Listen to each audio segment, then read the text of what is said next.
Hello, my name is Desmond Carter, 28 years old. I am the owner of a small coffee shop called Memory Lane in Kearney, Nebraska, a tiny town nestled among endless cornfields where the vast blue sky seems to swallow all sorrows.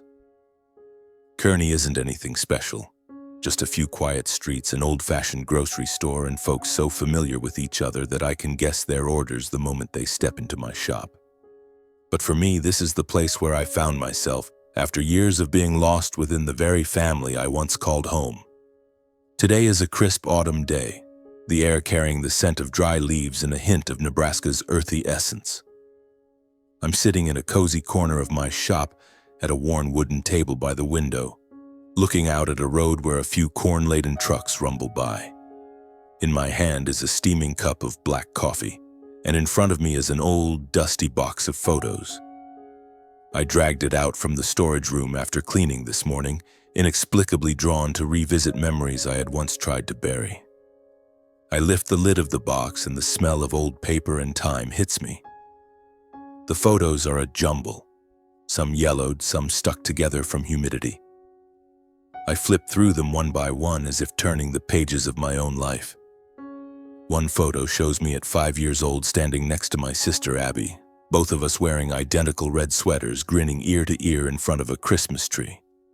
Another captures my parents, Gregory and Karen Carter, dressed impeccably in a suit and dress, their eyes stern as if playing the part of a perfect family in a commercial.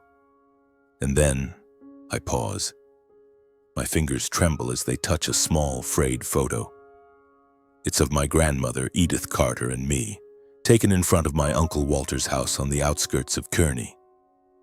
She's wearing a dark green sweater, her silver hair neatly pinned up, her cloudy eyes still sparkling with a touch of warmth.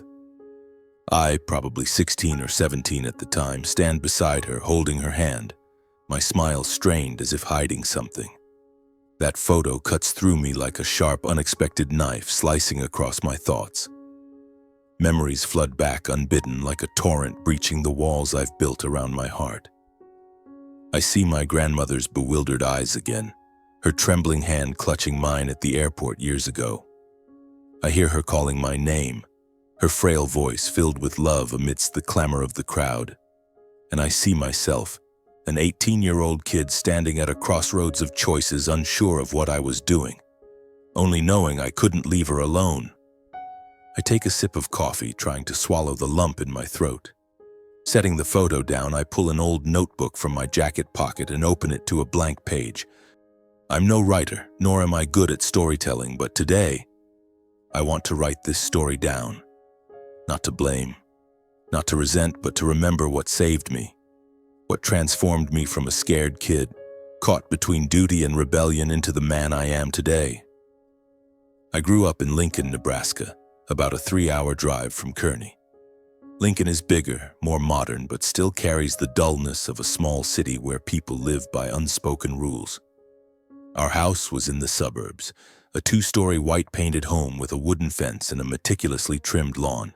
My father, Gregory Carter, was a financial officer, always in a crisp suit, speaking slowly but sharply, as if every word was calculated. He loved recounting his struggles, how he rose from nothing to afford this house, a new car, and a proper family. My mother, Karen, was a nurse, always busy with shifts, but when home, she rarely smiled. She was a perfectionist, from the way she folded napkins on the dining table to how Abby and I were expected to behave to avoid embarrassing the family. Abby, my sister, 3 years younger than me, was a gentle, shy girl, always trying to please everyone but easily hurt. Abby and I were close, but there was an invisible distance between us, as if we were both afraid to voice what we truly thought. From the outside, our family was a picture of perfection. Abby and I excelled in school, always at the top of our classes, praised by teachers. Our parents attended every parent-teacher meeting, flashing polite smiles and boasting about our achievements. But inside, our home was cold, like a museum where everything was arranged for display, not for living. My father often spoke of filial piety, how children should be grateful and live up to their parents' sacrifices. Yet when his own mother called for help, he'd find ways to brush her off. He'd end those calls with a tone of irritation. I noticed, but I didn't dare ask. I was only 14 or 15. What did I know beyond obeying my parents? My grandmother, Edith Carter, and my grandfather lived on a small farm a few dozen miles from Lincoln, where fields of wheat and corn stretched to the horizon. They were simple, hard-working farmers, living modestly but with abundant love. I remember the summers I spent at their farm, where my grandfather taught me how to plant seeds, and my grandmother baked butter cookies and shared stories from her days as an elementary school teacher. She had a gentle voice, as if every word carried a bit of sunshine. She loved me the most, she always said, and I believed her. Every time she hugged me, I felt sheltered, as if nothing in the world could harm me. But then my grandfather passed away suddenly from a heart attack when I was 14. I still remember that day. The sky was gray, a light drizzle falling. My grandmother sat silently in the living room, clutching his framed photo, her eyes red but tearless. From then on, she began to change. She forgot to cook, forgot my name, calling me Billy, the name of an old high school friend of hers. Sometimes she stood at the door, staring down the road leading to the farm, as if waiting for my grandfather to return. It broke my heart, but all I could do was hold her hand and say silly things to make her smile. My father said she had Alzheimer's. He spoke calmly, as if it were just a fact of life, but I saw a flicker of annoyance in his eyes. "She's old, it's inevitable," he said, then turned away as if it had nothing to do with him. I began to realize that filial piety in his eyes was just empty words, not actions. My mother said nothing, only sighed whenever my grandmother called. I, a 15-year-old kid, just kept my head down, trying to be the good son my parents expected. But inside, I felt a crack forming, small at first, but growing wider each time I saw my grandmother's face on a phone screen. When I was 16 during Thanksgiving, my family drove to my grandmother's farm, a little over an hour from Lincoln. The road was dusty, flanked by parched cornfields, with a few cows grazing under the pale sunlight. I sat in the back seat next to Abby, staring out the window, trying not to think about how my parents had been arguing all week about what to do with Grandma. When we arrived, Grandma was standing on the porch wearing her familiar dark green sweater, her silver hair disheveled, her cloudy eyes gazing at us as if unsure who she was waiting for. I ran to hug her, the faint scent of butter cookies on her sweater reminding me of peaceful summer days. "Desmond, you've grown so tall," she said, her voice trembling but her smile still warm like autumn sunshine. I smiled back, holding her hand as I led her inside, trying to hide the lump in my throat. That Thanksgiving dinner was livelier than usual. Besides my family, there was Uncle Richard, my dad's younger brother, and his family from Omaha. Uncle Richard, a few years younger than Dad, looked older with his salt and pepper hair and weathered face. He worked for a construction company, always boasting about big projects, though I overheard Dad say he was drowning in debt. Richard's wife, Aunt Linda, was a sharp woman, always in tight dresses, speaking in a high-pitched voice that drowned out everyone else. Their two kids, a few years older than me, ignored Abby and me, glued to their gaming devices. The meal started awkwardly. Dad and Uncle Richard sat at opposite ends of the table, exchanging small talk about the weather and football. Mom busied herself arranging plates, occasionally glancing at Grandma, who sat quietly, picking at a spoonful of mashed potatoes before setting it down, as if forgetting what she was doing. I sat next to her, trying to make conversation, asking about the cornfields, but she only smiled vaguely, calling me Billy again. I didn't correct her, just held her hand under the table, feeling her frail, cold fingers. Then the argument began, not loud, but sharp like a well-honed blade. Uncle Richard, after a few glasses of wine, spoke first. "Mom, I think you should sell the farm. It's not safe living alone like this." His tone was gentle, but I saw his eyes flicker toward Dad, testing the waters. Dad set down his knife and fork, smirking. "Richard, if Mom sells the farm, are you going to take care of her?" Uncle Richard froze, unable to respond. Mom, sitting beside Dad, nodded slightly as if agreeing with his question.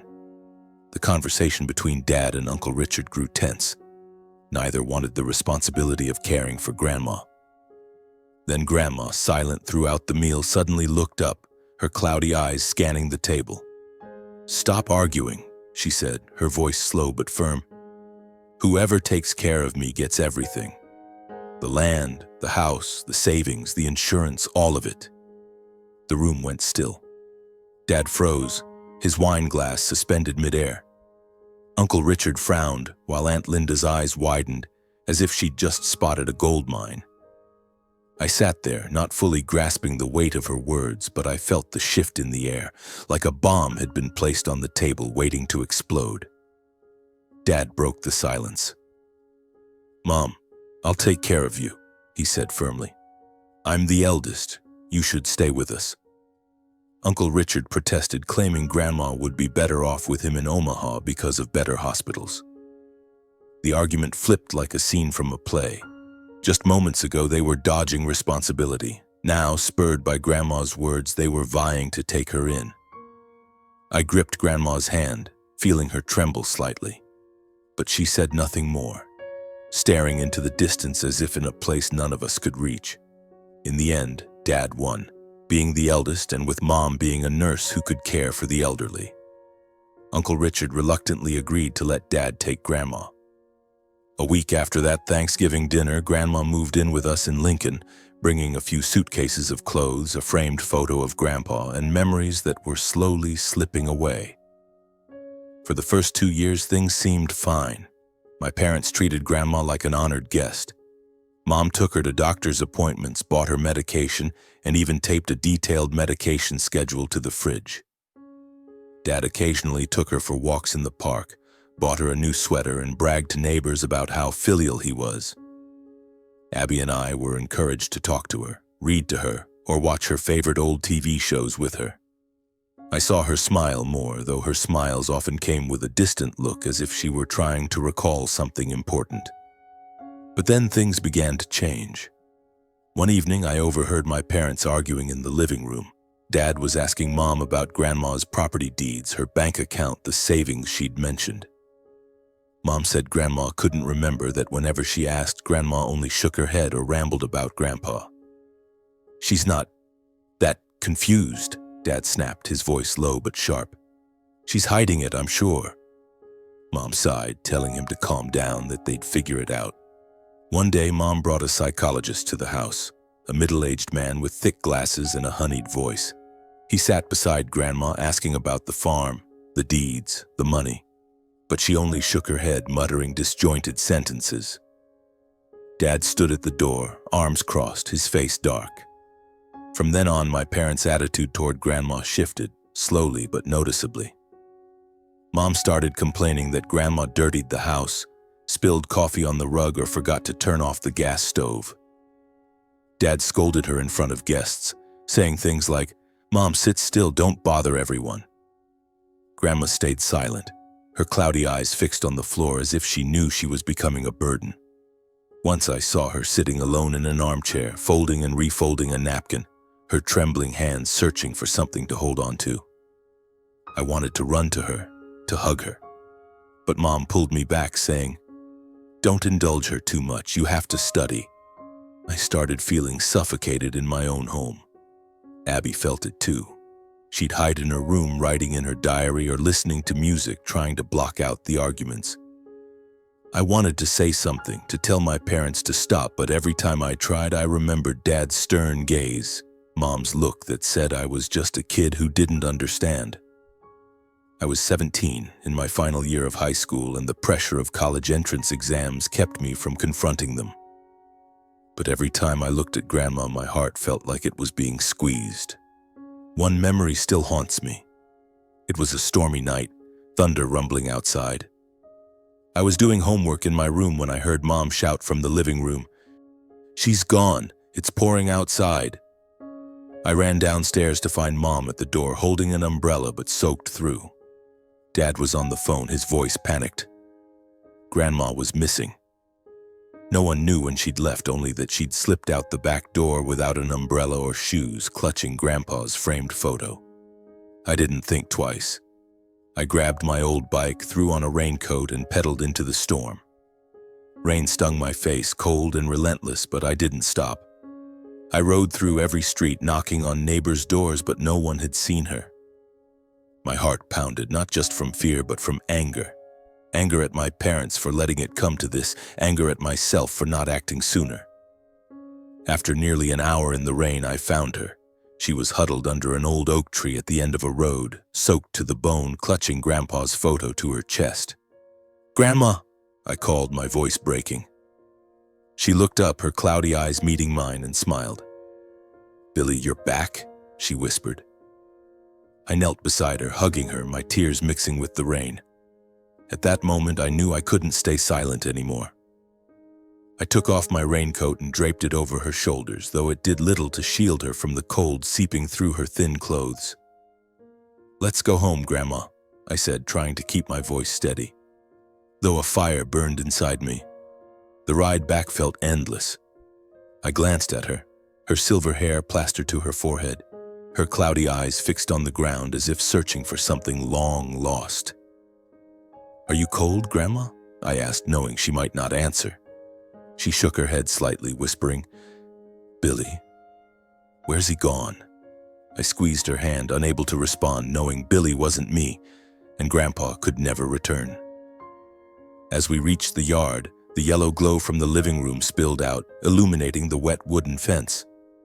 The front door was wide open, Mom standing there, arms crossed, hair disheveled, her eyes sharp. Dad stood behind her, phone still in hand, as if he'd just finished a call. Abby was huddled by the door, her eyes red, but when she saw me, she ran out and hugged me. "Desmond, you found her!" she whispered, her voice choked. I nodded, forcing a smile to reassure her, but Mom's gaze froze me. "Edith, where did you go, making the whole house turn upside down?" Mom said, stepping toward Grandma. Her tone wasn't worried, but angry, as if Grandma were a naughty child troubling the family. Grandma stood trembling, rainwater dripping from her clothes onto the wooden floor, but Mom didn't seem to care. "Do you know how worried we were? Wandering around in this rain, what were you thinking?" Mom's voice rose, drowning out the sound of the rain outside. My blood boiled.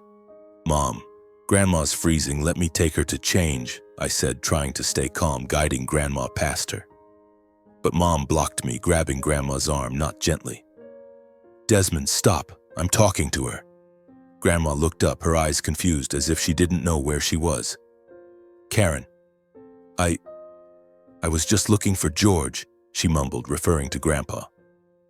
Mom exhaled sharply, shaking her head. "Edith, George is gone. Have you forgotten that too? This is unbearable." I couldn't hold back. "Mom, enough!" I stepped in front of Grandma. "She's soaked. She's shaking, can't you see? She didn't mean to get lost. She's sick." My heart pounded, not from fear, but from a mix of helplessness and fury. I'd never spoken to Mom like that. Never dared defy her. But seeing Grandma trembling, clutching Grandpa's photo like a treasure, I couldn't stay quiet. Dad, who'd been silent, stepped forward, his eyes like ice. "Desmond, you dare speak to your mother like that?" His voice was low but cutting. "Who do you think you are, raising your voice in this house? Do you know we've been running around because of her? Your mom had to skip her shift. I had to call the police. Do you know how much trouble this is?" He stepped closer, pointing at me, as if I were the one causing the problem. "You're just a kid. You don't understand this burden. Don't stand there preaching." I clenched my fists, nails digging into my palms. "Burden?" I repeated, my voice trembling. "She's Grandma, not a burden. If you think she's such a hassle, why did you agree to take her in? Why not let her stay at the farm where she was happy?" The words spilled out, and I knew I'd crossed a line. Mom froze, her eyes wide, then turned away as if avoiding me. Dad was different. He stepped closer, so close I could feel his hot breath. "What do you know, Desmond? You're just a kid living off our money, studying because of us. You have no right to talk like that in this house." I wanted to scream, to say I didn't need their money, that I just wanted Grandma treated like a person, not a liability. But I couldn't speak. Abby tugged my arm, whispering, "Desmond, stop." Her voice trembled, begging me not to make things worse. I looked at her, then at Grandma, still standing there, shivering, her eyes lost, and I felt trapped in a nightmare. I guided Grandma upstairs, ignoring my parents' glares. In her room, I dried her hair with a towel, helped her change into dry clothes, and tucked a blanket around her. She held my hand, whispering, "Billy, you're so good to me." I smiled, though tears welled up.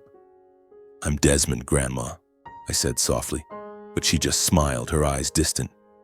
I sat beside her, listening to the rain subside outside, and told myself, I have to do something. I can't let her live like this. That night, lying in bed, I couldn't sleep. My parents' argument echoed from the living room. Mom blaming Dad for not being strict with me, Dad blaming Mom for not watching Grandma. I covered my ears, but their words cut through like knives in my chest. I thought of Grandma, her eyes when she called me Billy, and the days ahead when things could get worse. I didn't know what I'd do, but I knew one thing.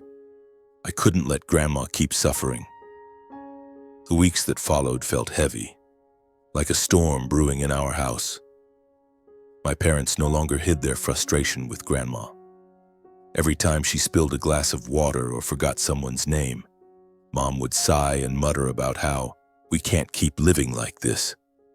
Dad was worse. He began controlling her more tightly, what she ate, when she could go outside. Once I saw him lock her bedroom door from the outside, claiming it was for her safety. I stood in front of that door, fists clenched, wanting to break it down, but I turned away, powerless. Abby, my sister, withdrew even further. She spoke less, often hiding in her room with headphones on, as if trying to escape our home. I started noticing unsettling signs. My parents would whisper late at night, thinking Abby and I were asleep. I caught fragments of words like long-term solution, nursing home, or no point keeping her here. One night I eavesdropped outside the living room and heard Mom say to Dad, "If she can't remember where the property deeds are, there's no use keeping her here. We've done our best, Greg." Dad's voice dropped, cold and calculated. "I'll figure something out, but we need to make sure no one calls us unfilial." I crept back to my room, heart pounding, feeling like I'd uncovered a terrible secret. They didn't just see Grandma as a burden. They were planning to remove her from their lives.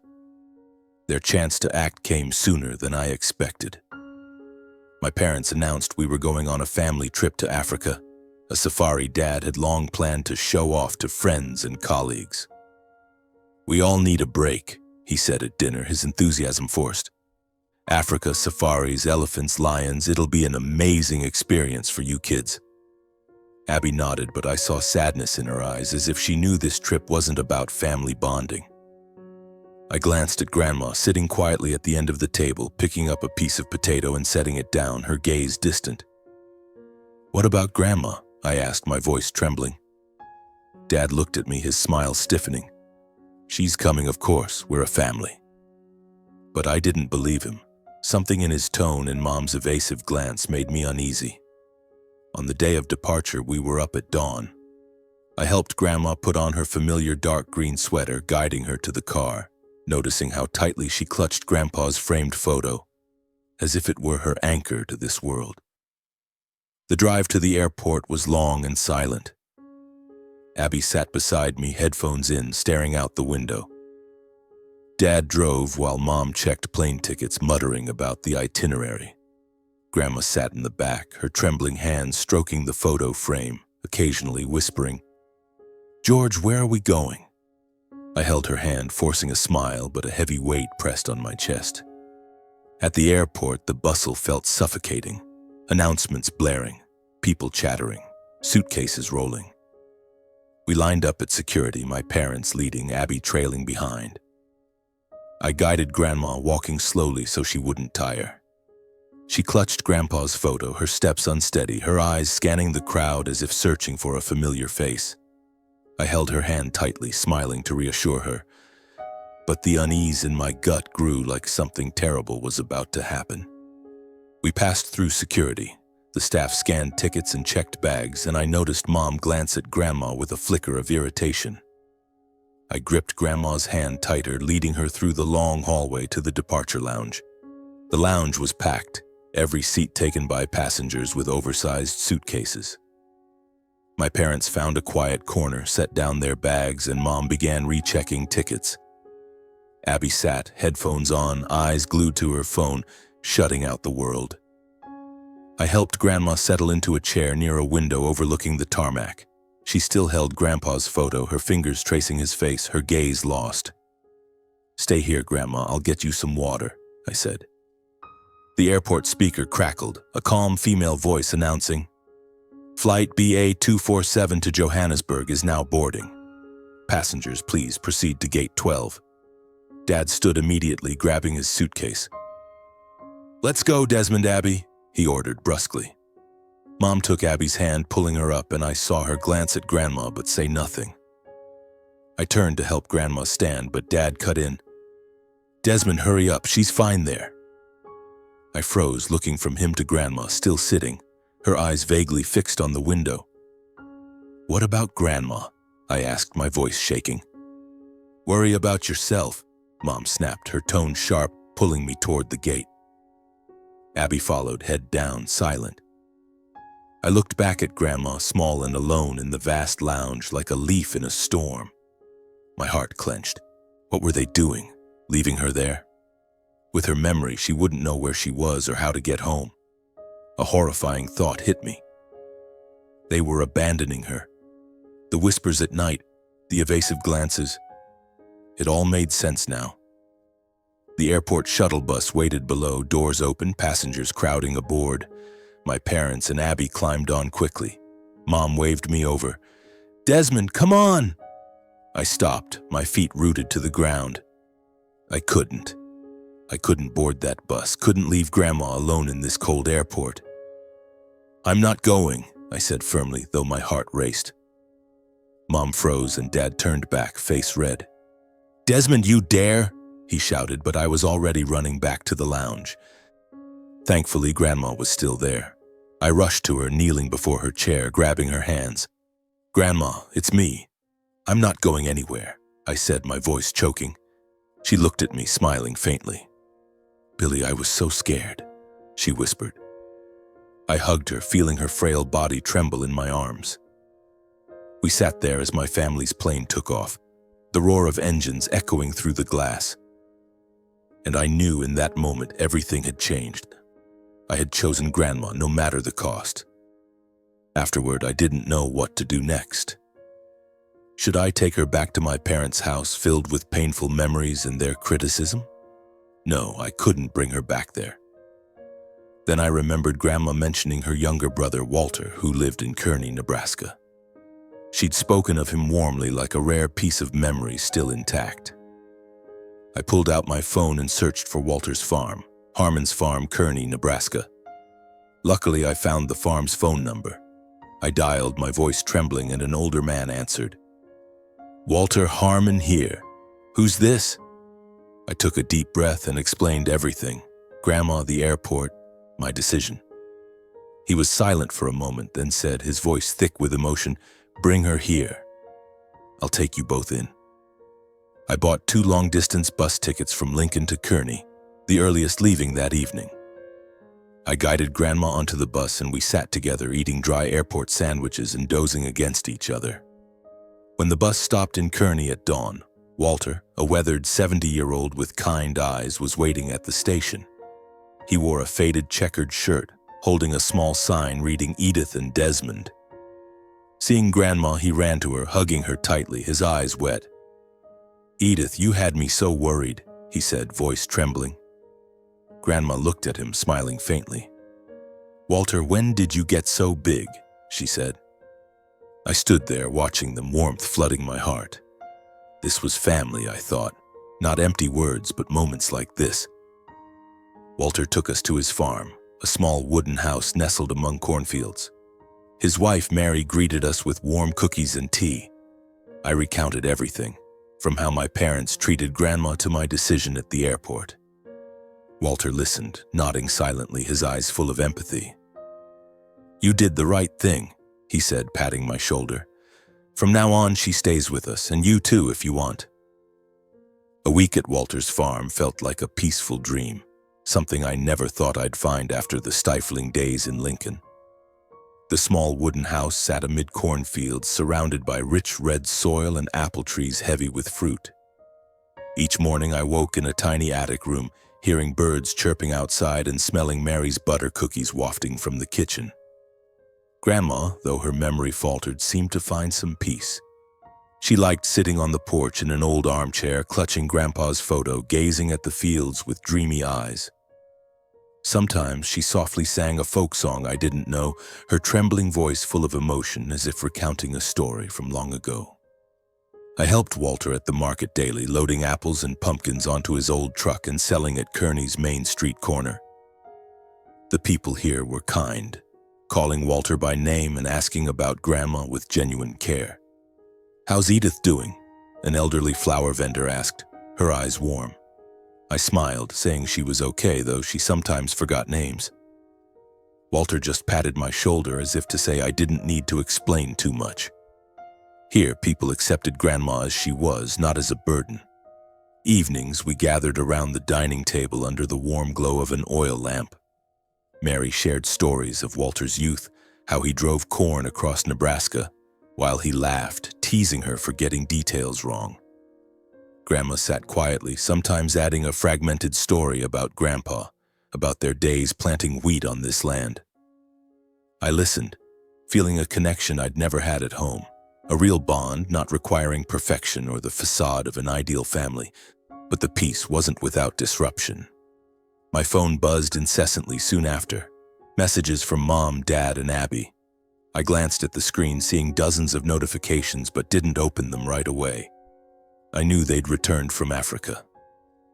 Mom's first message sounded worried. "Desmond, where are you and Grandma? Why aren't you home? Call me now." But hours later, the tone shifted. "What do you think you're doing, Desmond? Do you know how worried we are? Bring her back now." Dad was harsher. "Desmond, you dare run away like this? You've humiliated us. If you don't come back, don't blame me." Abby's messages were fewer but cut deeper. "Mom and Dad are furious. Mom's been crying. Where are you? I'm worried about you and Grandma." I held the phone, fingers hovering over the screen, but didn't reply. Each message was a stab, reminding me of Lincoln, when I was just a kid bowing to my parents' will. But this time I wouldn't. They'd chosen to abandon Grandma, leaving her alone at the airport, not caring if she got lost forever. They'd turned her into an object, a burden, and I couldn't forgive that. I turned off my phone, stuffed it in my pocket, and went to help Mary with the dishes. "You okay, Desmond?" she asked, her kind eyes on me. I nodded, forcing a smile. "I'm fine, Mary, I just need time." That night I sat on the porch with Grandma under Nebraska's starry sky. She clutched Grandpa's photo, murmuring, "George, the boy's grown so fast, hasn't he?" I knew she meant me, though in her mind I was still Billy. I held her hand, feeling her frail fingers, and told myself, let them blame me. Let them be angry. But Grandma and I are never going back to that house. I looked out at the fields, silver under the moonlight, and felt a resolve I'd never known. I'd chosen my path, and wherever it led, I knew I wouldn't regret it. Walter stepped out, bringing me a mug of hot tea. "What are you thinking about, sitting here all quiet?" he asked, his voice warm. I told him about the messages, my parents' anger, the fleeting guilt I felt for Abby. He listened, then patted my shoulder. "You did what most wouldn't, Desmond. Don't let them shake you. Edith needs you, and you need a place to call home. This is your home." I nodded, eyes stinging. "Thank you for taking us in," I said, my voice hoarse. He smiled, pointing at the sky. "Look at those stars, so bright. Don't let the bad stuff dim your light." The days that followed at Walter's farm passed in a simple rhythm, as if time here flowed more slowly, allowing me to breathe and rediscover myself. I woke early to help Walter water the crops, weed the garden, and load crates of apples onto the truck for the market. Mary taught me how to make butter cookies, the kind Grandma used to bake when I was a child. "Edith made these better than me," Mary said with a laugh, winking, but I saw a trace of sadness in her eyes when she mentioned Grandma. Grandma spent most of her time on the porch clutching Grandpa's framed photo, sometimes murmuring fragmented stories about days long gone. Sometimes she called me Billy. Other times she got my name right, Desmond. And each time she did, it warmed my heart. Despite the peace here, I couldn't fully shake a lingering unease. My phone buzzed daily with increasingly harsh messages from my parents. "Desmond, you can't just run away like this. What are you doing with Grandma? Bring her back now," Mom wrote, her tone a mix of anger and panic. Dad was colder. "You think you can make decisions on your own? You're tearing this family apart." Abby's messages were fewer but cut deeper. "I miss you. Mom and Dad keep fighting. I don't know what to do." I read them but didn't reply. I didn't know what to say when every word from them reminded me of that moment at the airport, when they left Grandma alone in a sea of strangers. One afternoon, while I was helping Walter fix a wooden fence, he called me into the shed. "Desmond, come here a moment," he said, his voice low but serious. I wiped the sweat from my brow and followed him into the shed, filled with the scent of old wood and hay. He rummaged in a corner and pulled out a rusty metal box. Opening it, he handed me a thick, yellowed envelope. "This," he said, "is from Edith. She asked me to keep it after George passed." My hands trembled as I took the envelope. Inside were property deeds for the farm, a savings book with numbers that stunned me, and a life insurance policy in Grandma's name.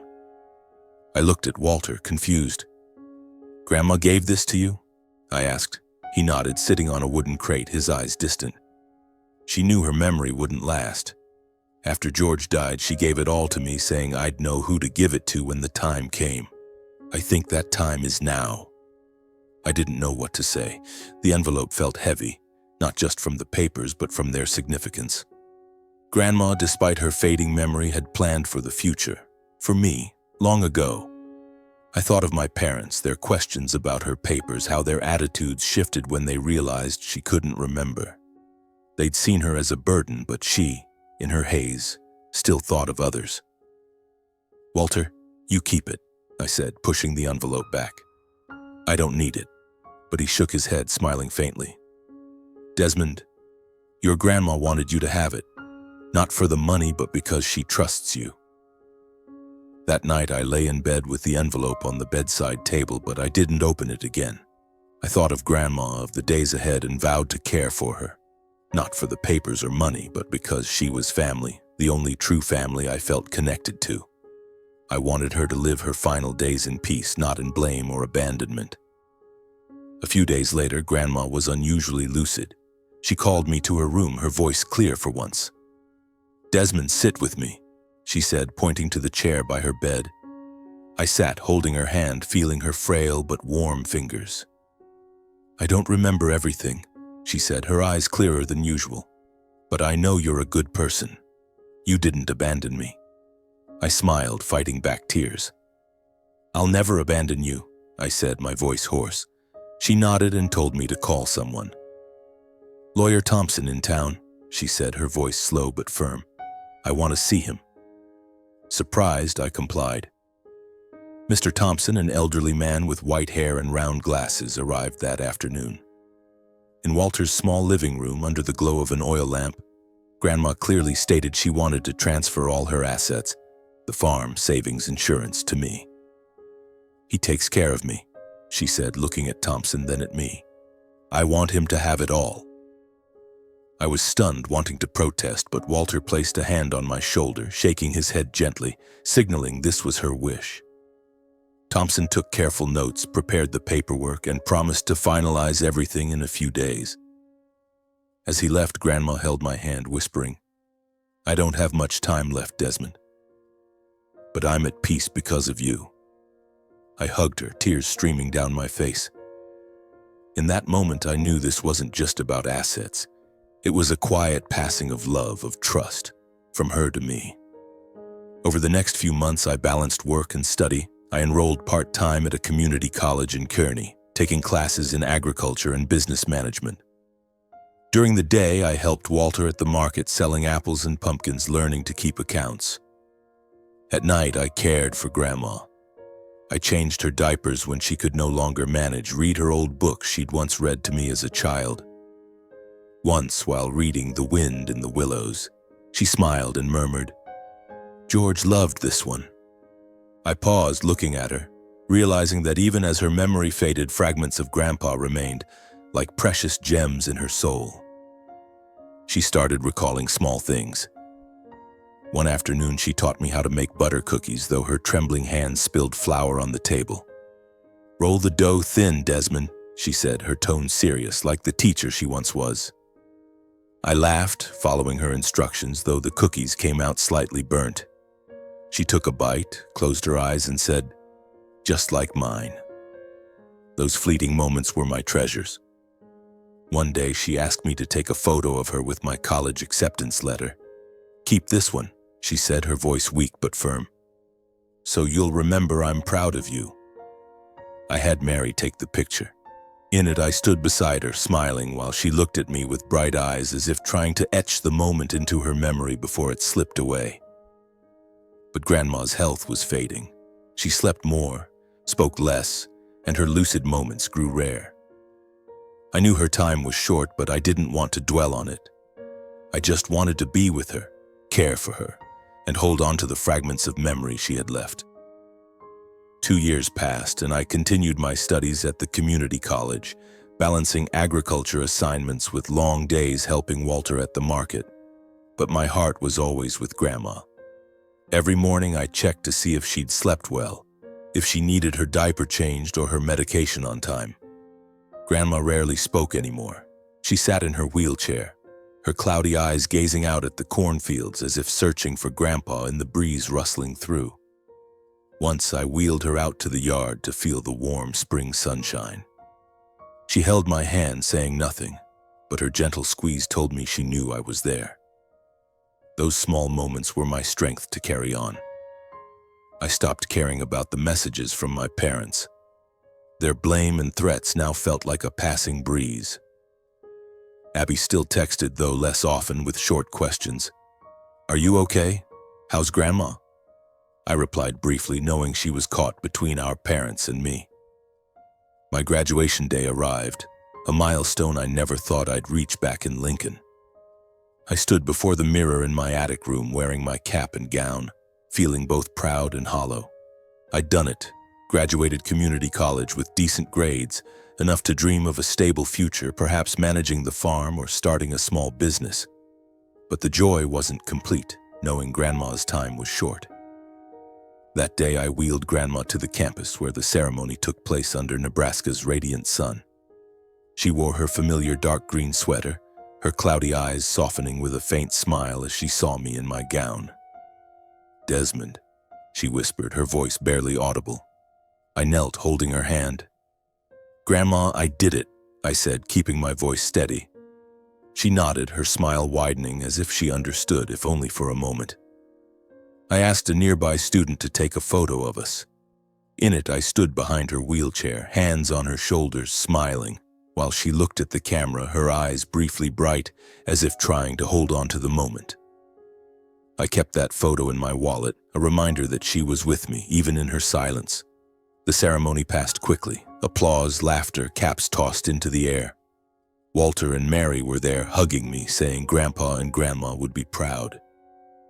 But as I looked at Grandma, small and fragile, I just wanted to take her home to rest.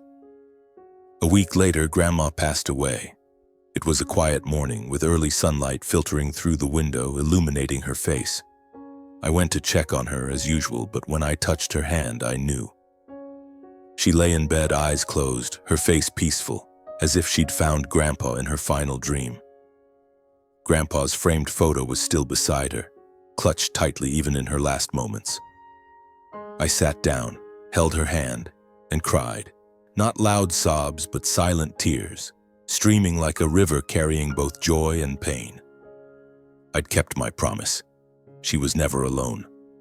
I called Walter and Mary. They entered quietly, standing by the bed, eyes red. "She went peacefully," Mary said, her voice choked.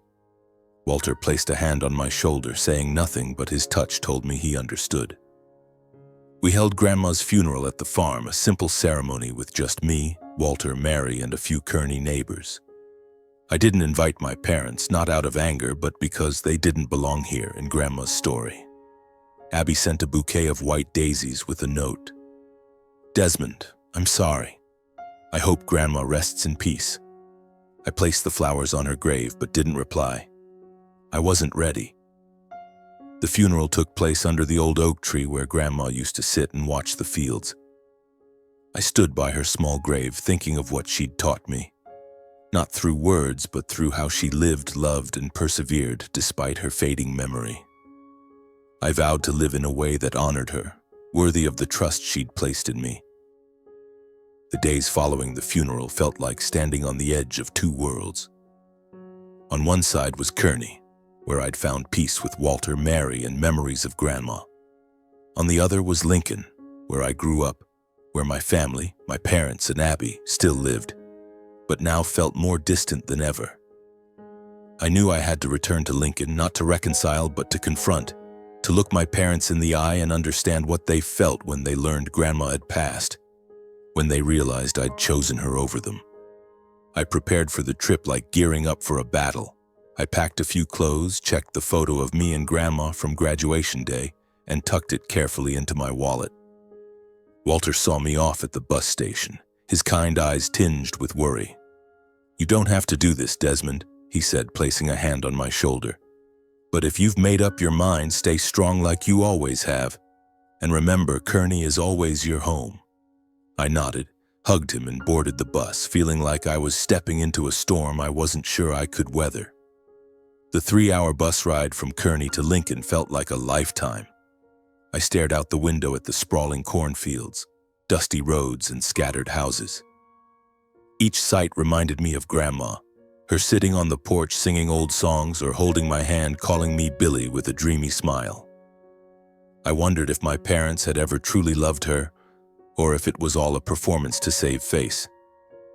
When I stepped into the old house in Lincoln, everything seemed smaller than I remembered. The 2-story white house with its wooden fence and neatly trimmed lawn still stood, but it no longer felt like home. My parents sat in the living room looking worn and older than I expected. Dad, Gregory Carter, once a towering man with a sharp gaze, now appeared tired, his shoulders slightly hunched, hair streaked with gray. Mom, Karen, no longer maintained her usual perfectionism. Her hair was disheveled, her eyes red as if she'd been crying for days. Abby was away at college in another city, not home that day. When I walked in, my parents looked at me, but neither spoke immediately. The air was heavy, as if the room were waiting for something to erupt. Finally, Mom broke the silence. "Desmond," she said, standing as if to hug me, but stopping short, her arms falling limp. Where have you been? Where's Grandma?"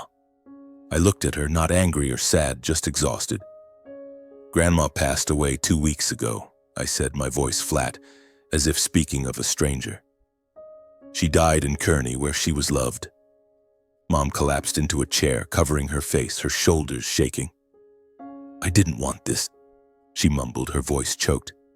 I thought it was for the best." Dad sat silently, his gaze fixed on the floor, hands gripping the chair. I looked at him, waiting for an explanation, an apology, anything. But he said nothing, only sighed, as if words were pointless. I told them everything about the bus ride, Walter's farm, Grandma's final days. I described how she smiled on my graduation day, how she held my hand, calling me a good person. I didn't accuse or raise my voice, just recounted, but each word felt like a blade, not to hurt them, but to make clear what they'd done. When I finished, Mom sobbed, muttering incoherent apologies. "I'm sorry. I didn't think it would come to this." Dad interrupted, his voice hoarse. "Enough, Karen." He looked up at me, and for the first time in my life I saw his eyes glisten. "You did what I couldn't," he said, his voice trembling. I was wrong." That was all he said, but it was enough for me to know he understood, even if only partially, the cost of his choices. I didn't stay long. I didn't want to hear more apologies or excuses. I just wanted them to know Grandma passed in peace, that she wasn't alone, and that I'd chosen my path. As I left, Mom grabbed my hand, whispering, "Desmond, you can come back anytime. This is still your home." I gave a faint smile, saying nothing. This wasn't home anymore. My home was in Kearney, among the cornfields, with Walter and Mary and the memories of Grandma. Back in Kearney, I began building a new life. I used part of Grandma's inheritance to pay for college tuition and the rest as capital to open a coffee shop near the community college. I named it Memory Lane, a way to keep Grandma close. The shop wasn't big, just a few wooden tables, a small counter, and walls decorated with old photos. Grandma standing in front of the farm, us together on graduation day, Walter grinning beside his apple-laden truck. Each time I looked at those photos, I felt her presence, smiling at me. The coffee shop quickly became a favorite for students and locals. They loved the smell of roasted coffee, the butter cookies I learned from Mary, and hearing me talk about Grandma. Though I only shared the happy parts, like how she taught me to bake or sang folk songs. I didn't mention the airport or the days in Lincoln. That story was mine alone, and I wasn't ready to share it. Every weekend I visited the local nursing home, bringing old books Grandma used to read. I sat with the elderly, reading to them, sharing stories about her, Grandpa, and summer days at the farm. They listened, sometimes laughed, sometimes held my hand, as if sensing the love in those stories. Once an elderly woman there said, "You're like my mother, always caring for others." I smiled, though my heart ached. I didn't know if I was like Grandma, but I knew I wanted to live in a way that honored her. One day Abby called. Her voice was soft, hesitant. "Desmond, I'm sorry," she said. "I wasn't brave like you. I was scared of upsetting Mom and Dad, scared of doing the wrong thing." I listened, feeling more pity than blame. Abby was still young, trapped in the invisible cage our parents built. "It's okay, Abby," I said. "You'll find your own way. Take your time." She cried over the phone, and I promised we'd meet, but not in Lincoln, in Kearney, when she was ready. My story ends here, but it's not a sad ending. I learned that family isn't just blood. It's the people who stand by you when the world turns its back. Grandma taught me that, not through words, but through how she lived, how she loved me even as her memory faded. I opened Memory Lane not just to make a living, but to keep those memories alive. Every time I read to an elderly person, every time I look out at the cornfields, I know Grandma is still there in my heart, guiding me. If you ask me if I have regrets, I'll say no. I chose her and she chose me. That's the most precious gift I have, and I'll carry it with me forever. Thank you for listening to my story. I wish you good health and hope you'll spend more time with those you love.